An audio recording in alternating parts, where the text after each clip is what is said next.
एक छोटे से गांव में एक पुराना मंदिर था। वहां के लोग उस मंदिर के पास जाने से डरते थे क्योंकि वहां अजीब अजीब आवाजें सुनाई देती थीं।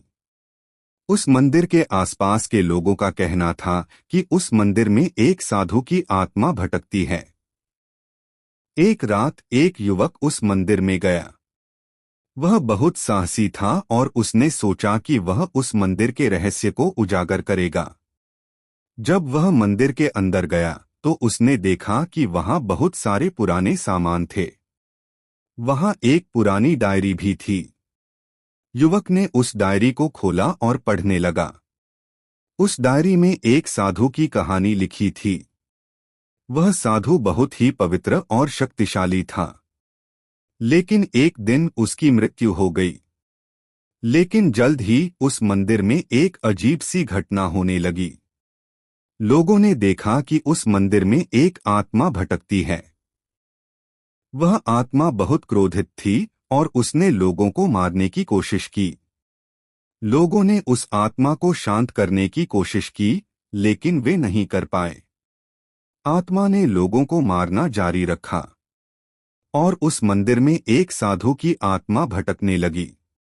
युवक को यह कहानी सुनकर बहुत डर लगा।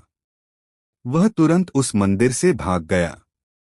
लेकिन जब वह अपने गांव में आया तो उसने देखा कि उसके गांव के लोग उसे अजीब नजर से देख रहे थे।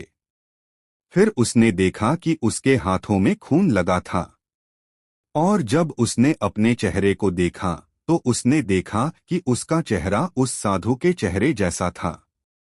युवक को एहसास हुआ कि उस साधु की आत्मा उसके अंदर आ गई थी और वह अब उस साधु का अवतार था। वह बहुत डर गया और उसने सोचा कि वह क्या करेगा। उसने सोचा कि वह उस आत्मा को शांत करने की कोशिश करेगा। उसने उस मंदिर में जाकर उस आत्मा से बात करने की कोशिश की।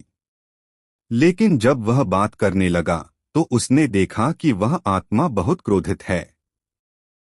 आत्मा ने युवक से कहा कि वह उसके मंदिर की सुरक्षा के लिए लड़ रहा है। युवक ने आत्मा से कहा कि वह उसके मंदिर की सुरक्षा के लिए जिम्मेदार नहीं है। लेकिन आत्मा ने उसकी बात नहीं मानी। आत्मा ने युवक को मारने की कोशिश की, लेकिन युवक ने आत्मा को शांत करने की कोशिश की। उसने आत्मा से कहा कि वह उसके मंदिर की सुरक्षा के लिए लड़ रहा है। आत्मा ने युवक की बात मानी और उसे छोड़ दिया।